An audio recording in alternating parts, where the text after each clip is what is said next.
So I was digging through my old ham shack, and I found a very, very, very old speaker that Radio Shack used to sell. And this actually, at one time, actually had very good sound. But this thing is, say, it's old, it's beat up, it's been serviced once or twice for some problems, and it's putting out no sound. So this time, maybe we can't save the patient.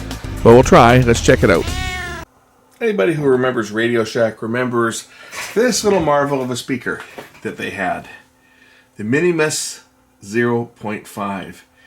This was a fantastic sounding little micro speaker. This one here, the grill has long been gone on this, and it is not working at all. What's going on inside it? Looks like it's been taken apart before. Some of the screws are removed, or have been removed. I've had this speaker since I was a kid. I used to use it, believe it or not. I had an old clock radio that had an earphone plug on it, which was just basically bypassing the built-in speaker. And I used to use this because it sounded so much better than the little 3-inch speaker that was on the clock radio. I think it was either a Lloyd's or a GE. I think it was a GE Flipper is what it was. But it didn't have very good sound, and this had much better sound, and I used to use this thing. I've had this speaker here probably since I was, 10 years old maybe, if that. I forget what year this came out, but I got it right around the time that it first came out. So it's a very, very old speaker.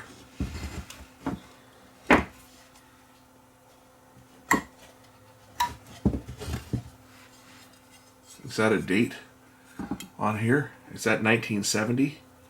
Is that the 25th week of 1970?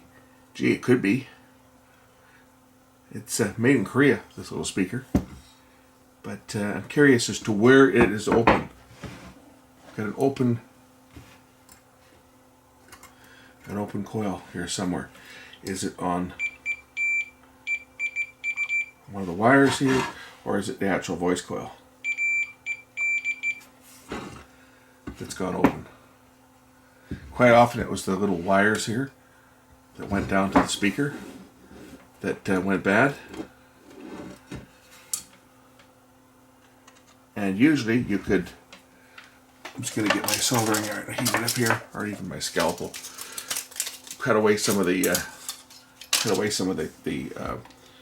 glue that's on here so we could expose the wire and measure and see whether I had continuity.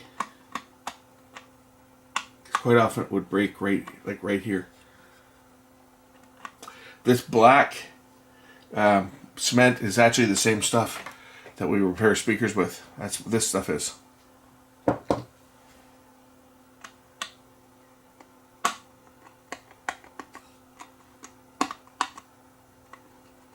So if I cut through the insulation, I can typically measure and see whether I've got continuity.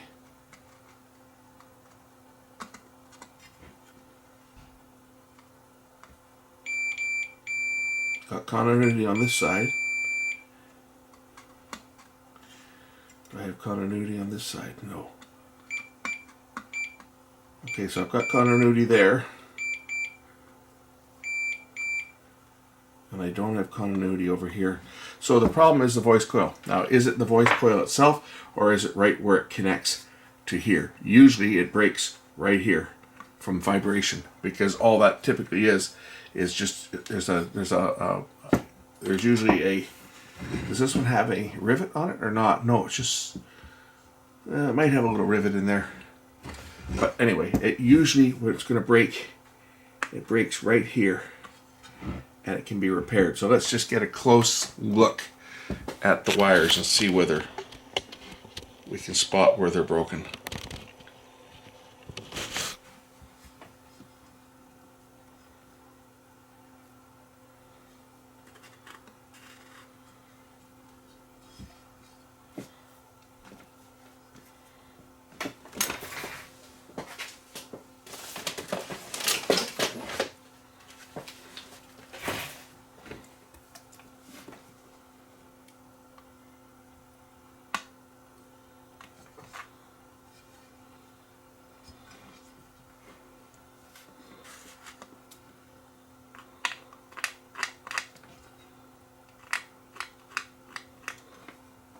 scratch the wire a bit.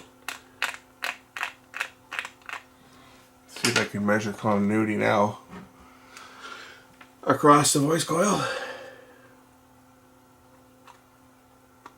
Oh, maybe down further, maybe the voice coil itself is shot.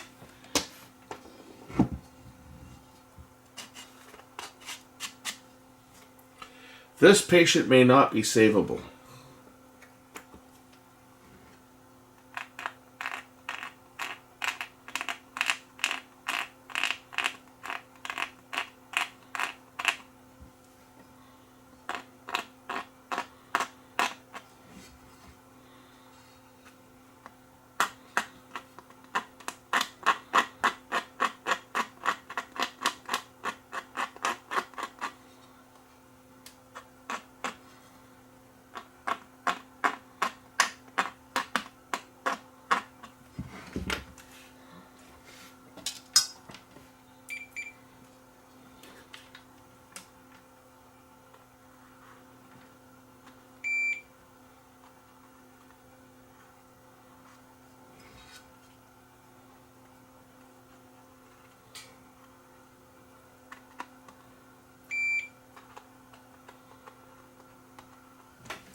Well, I guess we have to remove the dust cap on this one.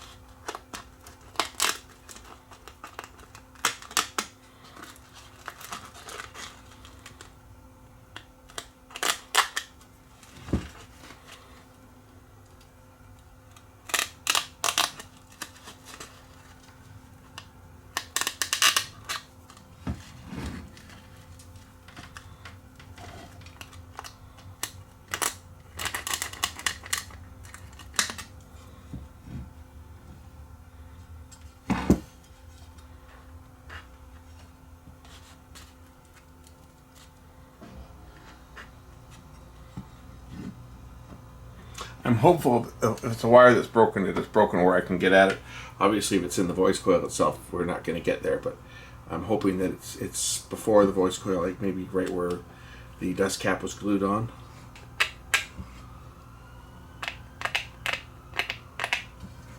Let's see whether there's continuity. If not, then this is beyond repair. Well, it looks like the voice coil itself has gone open, which is unfortunate because this was a neat little speaker when it worked. I mean, this little enclosure is not too bad. I'm sure I could find another. I'm sure I could find another speaker of this size and put it into this enclosure. It's not, it's not that hard a speaker to find. I'm sure I probably have some, an old ghetto blaster or something that I could put into this little cabinet.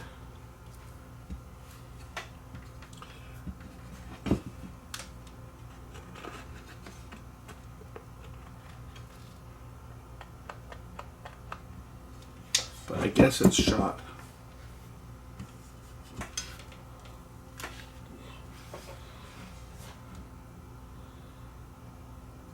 See, I've scraped the insulation off right down as far as it can get. And I still have no continuity. But notice that the suspension never went bad on this. This was like a cloth design, and these ones actually had pretty good sound for what it was. It had very good sound for what it was. Looks like it's been into before. This has been off. The screws have been taken out on this before. Paint seal has been damaged on them. So this speaker's been taken apart.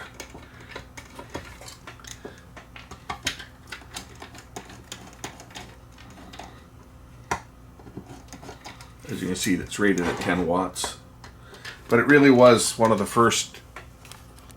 It was one of the first small little speakers that you could buy. They weren't that expensive. It was probably only like, $20 or $30 for this little cabinet. It's a real wood cabinet.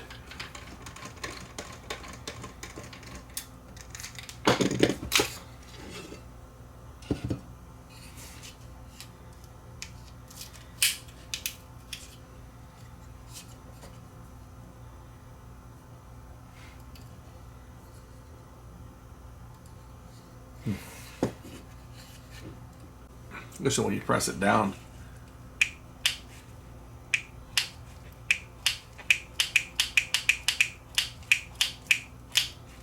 I mean, he had quite a throw for a really small speaker, but we're going to dissect this one because this is garbage, so we'll just take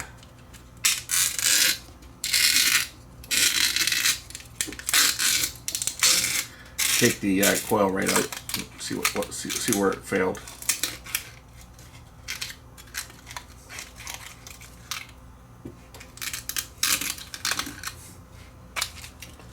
And then we'll cut the wires here.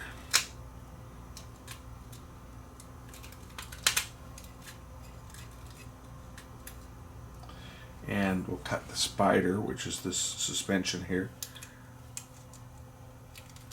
And then I can pull the whole voice coil will come out, because this is junk. This one's garbage at this point. But we do want to see what went wrong, because inquiring minds want to know why the speaker failed.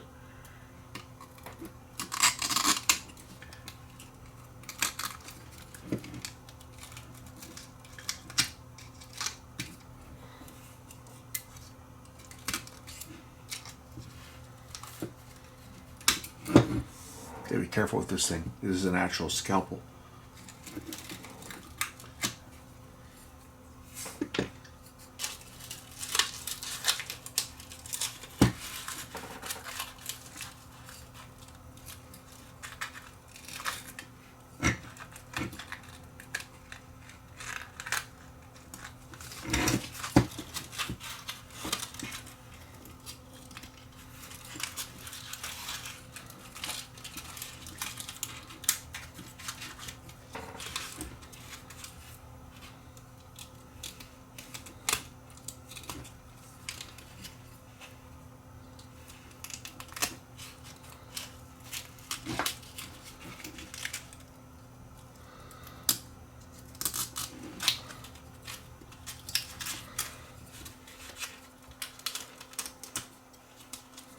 Okay, now this whole voice coil will lift out.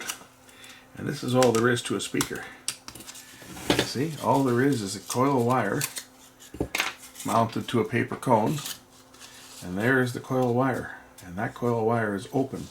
Why is it open? That's what we want to know. It's not burned. Obviously, one of the wires here is damaged somewhere, though, because we had no continuity. It was more than likely right in around here where the where that glue was poured on there. More than likely, some of the lamination may have been damaged or something, and the wire itself just failed. We'll remove the remainder of the spider just so I can see what's in here.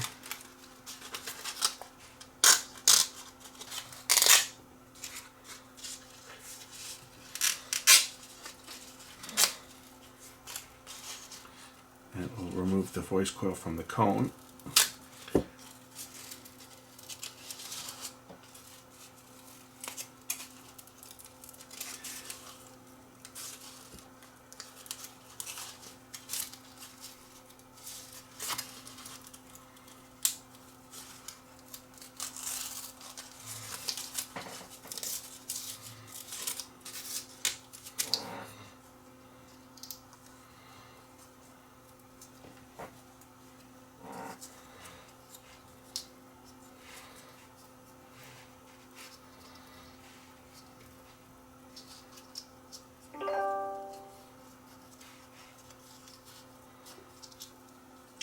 The two wires from the voice coil run up.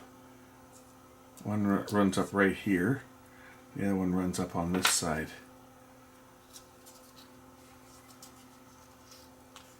Okay, there are the two wires. Oh, no. So it's somewhere inside the coil. Interesting. So somewhere in this coil wire, it went open. Well, I guess the only way to find that out is to actually open the coil wire up and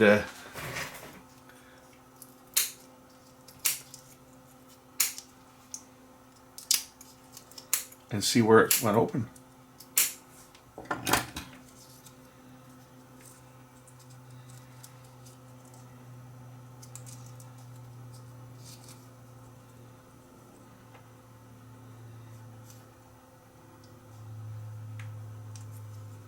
There's one of the wires right there.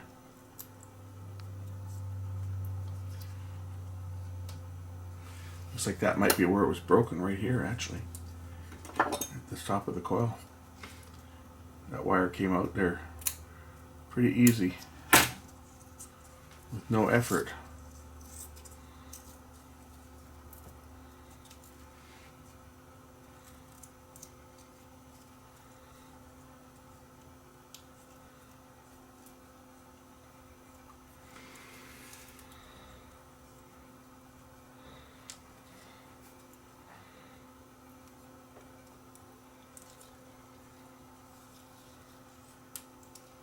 Oops, I broke it there. But somewhere on this coil that wire was broken. That's why we had no continuity. The voice coil itself went open. I don't see any indication that it was overloaded or melted. Normally if you overload a speaker, it gets hot and the voice coil overheats and the glue that it's bonded to gets soft, and then the voice coil gets loose and it gets raspy, and that's what happens. But in this case, this one just went open for no apparent reason. And as I said, I don't remember it ever being overloaded. It was hooked up to well, in its last life that I used it before it died, it was hooked up to a two-way radio, and it was just voices. There wasn't even any music, so it's not like it was abused. But for whatever reason, it decided it didn't want to work anymore. And there it is. So that's what the inside of a speaker looks like. Got a little magnet here. Good for sticking screws to. Magnetizing screwdrivers. Anyway, that's it for this one. I'll keep my eyes peeled for a driver that will fit in this case, and then maybe we'll revisit this down the road someday and turn this little box into a nice sounding little speaker. Then I'll find some material to make a new grill. We'll refurbish this one. Thanks for watching.